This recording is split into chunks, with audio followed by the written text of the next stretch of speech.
Hey guys, how you doing? It's not the most beautiful day out here today. It's kind of gloomy. And I'm worn out. Oh man, the Ontario experience. Every time I come here, I realize that I could never live here. If there's anyone here watching from Ontario, I want to ask you this question. How do you live here? How do you struggle through? How do you make a go of it? Because it's just everything you do, they grind you down. I'm on vacation, I want to relax. But you know me. So I go to fill my propane tank for a little propane tank for my RV because we're gonna do our little camping trip here. And I got the propane tank. It's about half full, but I don't want to run out, so I got to top it off, make sure it's filled for our trip. So I go to the gas station and I pull up there and I walk up to the guy with my propane tank and I put it down. Say, I want to top up my propane tank. And he says, well, did you go into the store and pay? I go, no, don't I fill it up first and then you tell me how much you put in and then I go pay? No, you got to go to the store first and pay. Okay, seems weird. That's not how we do it where I'm from. I go into the store, the cashier, and I say, well, I want to get my propane tank topped up. She says, what kind of propane tank do you have? I have a 10-pound propane tank. Okay, well, that'll be $10. It's about $10. I go, well, it's half full already. I'm just filling it halfway, so I only need $5.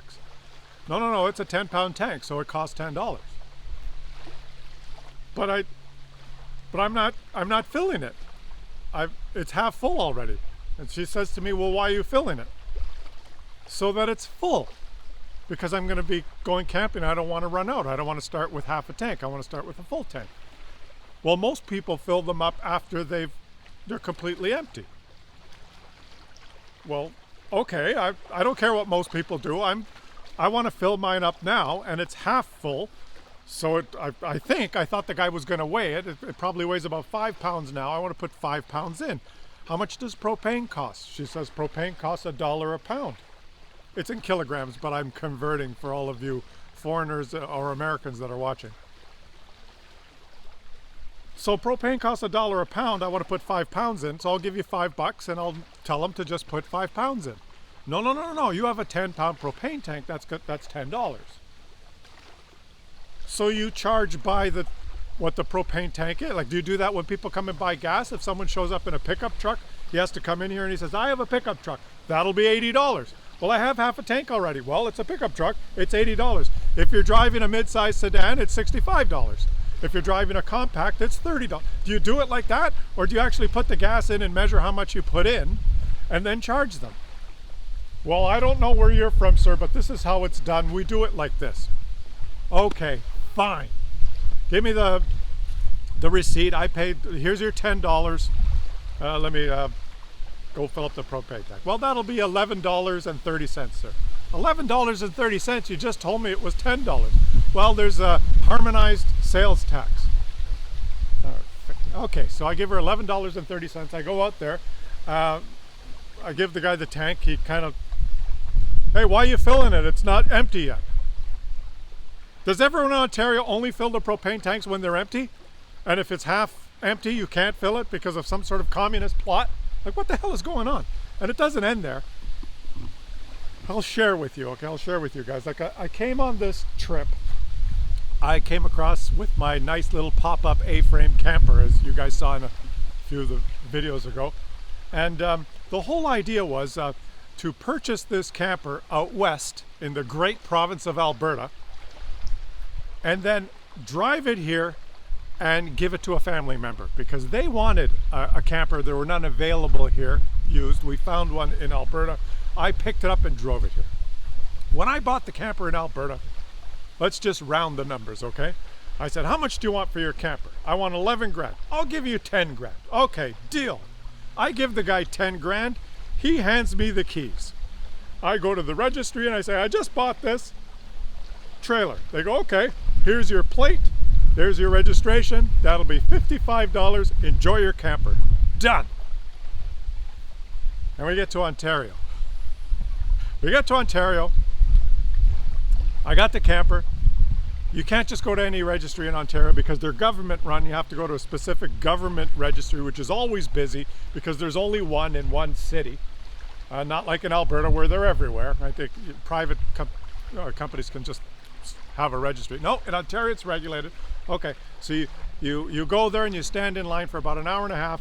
You get to the counter and you say, yeah, I have this camper. I want to change the ownership of the camper to my sister. Can you do the paperwork? What kind of camper is it?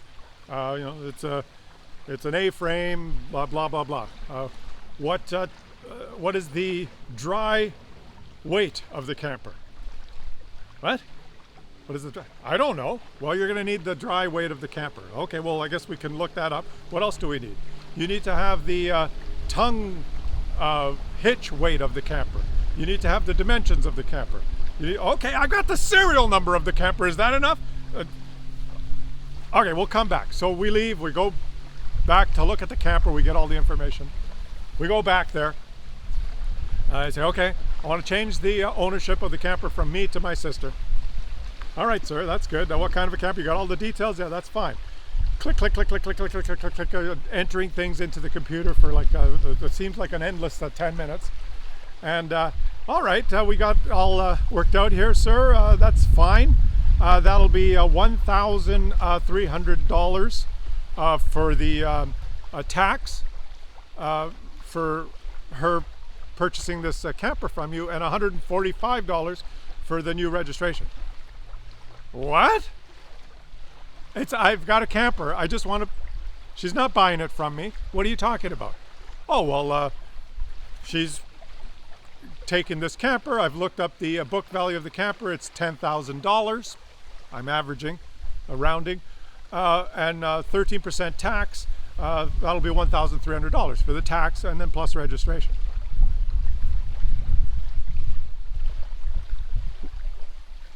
Okay, I'll sell her the camper for $1. Do we need a bill of sale? I'll sell her the camper for $1. She can pay 13% tax on $1. Here's your 13 cents. I start reaching into my pocket to find some change. No, sir. People have been doing that with vehicles and campers and whatnot, and we now use our computer program, which tells us exactly what the value is, no matter what condition it's in. I've keyed in the serial number of your particular camper. It's worth $10,000. She must pay $1,300 tax to put the ownership in. Like, are you kidding? It's used. I didn't pay tax when I bought it in great Alberta. They didn't nickel and dime and steal from me. Like, what are you talking about? Pay tax on a used trailer?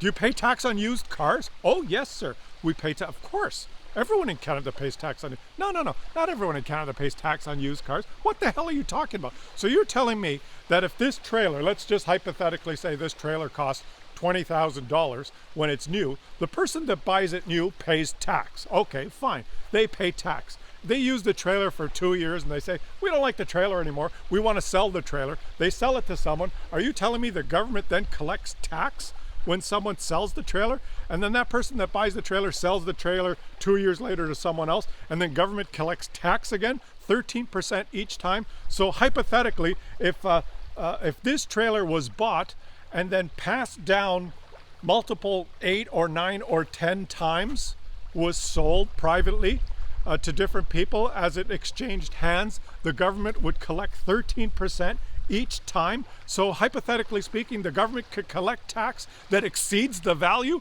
of the fucking trailer in the first place? Is that how you do things here? And the same with cars? And she says, oh yes, that's how it works. And in fact, houses and any purchase is handled this way. Are you freaking kidding me? I can't give a trailer to my sister? She has to pay $1,300 to accept this gift from me? And then she says, well, you could fill out an affidavit stating that you are related to this person and that it is a gift, and we can waive the tax. Why didn't you tell me that in the first place? Okay, so then where do I get this affidavit? Oh, we have them right here. And of course, the affidavit, you got to provide your identification. Only certain identifications Your driver's license is not enough, right? Because my last name and the sister's last name is different now, right? Because women get married and their last names change. You have to go find pieces of information, birth certificates. It's a shit. Where do you get the birth certificate to prove that this is my sister? Blah, blah, blah. You got to order this from the Ministry of something, the communist registry that fucks you every time, and you have to pay them. How much does that cost? It's probably $50 to get a... It's ridiculous. Everything is like they grind you down and grind you down. And I'm, as I'm doing this, of course, I speak a little bit like I'm speaking to you now, and there's people in line, and they're getting impatient, like they're looking at me like, just pay the $1,300, dude. Like, come on, man. And I look around in line, and there's dozens of people in line because there's only one registry in this communist town, and they're standing there like you could tell the weight of the culture of the society here has just weighed them down. They're just like this, as if they're prisoners standing in line for food. I gotta go change my registration. They're all just standing like this. No wonder no one fucking wants to do anything here. Everyone's tired. Everyone's like, the weight of the world has crushed their spirit. There's no one walking around with a spring in their step. There's no one laughing. There's no one telling jokes. They're all just like, take my money. What do I... It's just ridiculous. It's just... How? Okay, I ask you again, if any of you... I mean, look, guys, it's beautiful, right? There's beautiful lakes. It's a beautiful place, right? Unfortunately, it's been destroyed by this just a myriad of rules that crush you down. Holy shit. No wonder Jim Morrison said, the West is the best. Right? Go west. Like, you go west, you never come back. It's just, I don't know. I was born here. I was born in Ontario, and of course I didn't know. It's just how it is. And I left years ago, and I live in a semi-free, compared to Texas or Florida, probably not. But I live in a comparatively free place where you can, where the government doesn't tell you what to do, and they don't nickel and dime you, and they don't crush you to death at every step. You're just being pounded into submission, like so that you become just a big fat sheep. But here, you can tell the people that have grown up here and stayed here, they just believe that this is the place, this is the center of the universe, this is how it is, there's nothing we can do about it. Just let me bend over and I'll take it every fucking day. And I had to get that off my chest, guys. I mean, not that there's anything wrong with that. I mean, if you like bending over and taking it, not that there's anything wrong with that. But I don't like it, okay? And it's one of those days. I think I'm going to go out with my wing surfer now because it's windy and kind of, I'm wearing the fleece. It is beautiful. I'm going to enjoy myself in the lake. And we're going to head out to the Bruce Peninsula and do some camping. But my God, if someone stops me when I'm going in the outhouse and tells me I have to put my mask on, or if I'm going to the gas station and they say, I'm sorry, sir, you need to pay $50 before you fill this up, even though you might only use $45, or I swear I'll lose it. But I feel better now. I'm glad we could share this time together. Are you enjoying this, Adventures of Klaus? I'm documenting the trip here. I'm going to make a playlist. The playlist. Adventures of Klaus Kellerman. The trip. Click it if you want to see the whole thing. I mean, if you just stumbled onto this channel and you're thinking, who the fuck is this guy? Well, I hope you can live vicariously through me and enjoy yourselves. And I ask you again, if there's anyone from Ontario watching, please tell me, how the fuck do you live here? How do you take it? How do you get by? Just let me know.